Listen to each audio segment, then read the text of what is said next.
UBIOME is a company that gets big data from bacteria. We work with consumers and researchers to amass a big data set from which we can learn interesting things for therapeutics and diagnostics about the microbiome. What benefit you get from UBIOME at this point is to learn more about your microbiome and how that interacts with your health.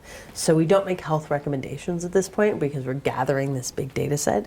In the meantime, what you can do are scientific studies on yourself. So all of us are involved in many natural experiments. We take antibiotics, we travel to different countries, we use that's just the gut microbiome on our skin, we use a variety of different products, and what we can do is tell you how your microbiome reacts to those products so that you then know how to change your behavior based on that.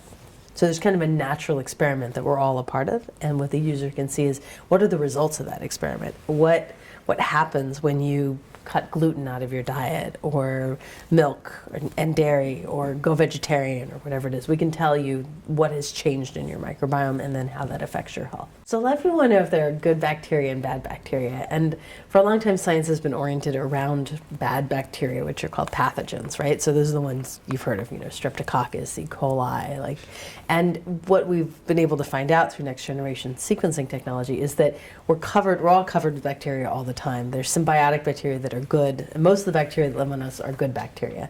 And there are some bad bacteria, but often they can only come into our microbiomes because of a lack of good bacteria.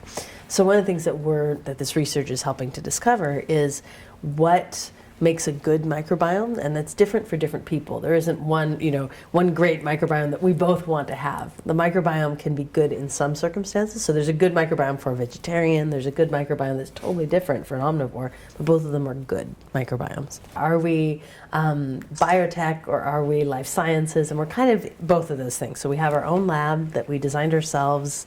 It's in our office in San Francisco. But at the same, so we're kind of a life sciences company in that way, but we also want to have life sciences move at the speed of consumer internet. So we sell our product directly on the internet. You can go to ubiome.com and buy a kit. And we use sort of marketing through the internet. At the same time, we have sort of the scientific rigor and standards of a biotech company. So we're kind of both. We have about 15,000 samples in our data set. That's how we keep track of it. And these samples, it sounds kind of small from an internet perspective, but from a life sciences perspective, it's huge. Major studies done in Science and Nature have 100, 200 people in them.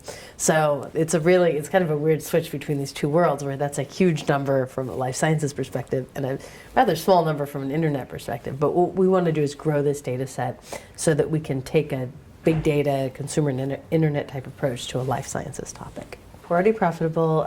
We have it's $89 for one sample. So it's one gut, nose, skin, mouth, or genital sample. So we do a number of different sites because the microbiome is different in different places on your body. And then there's discounts if you get more than one site, basically. So we're a big data company. We get big data from bacteria. So my background is actually in big data. I studied computer science, and then I was doing a PhD in applied math, sort of focusing on big data techniques. So we have sort of people that are lab specialists, so wet lab. We have dry lab, which is big data, basically. It's bioinformatics, statistics, computer science, and then sort of internet marketing, design, consumer focus. So we do all three of those things. And what we want to do is amass this big data set and then get interesting insights about the microbiome that can be used to help humans.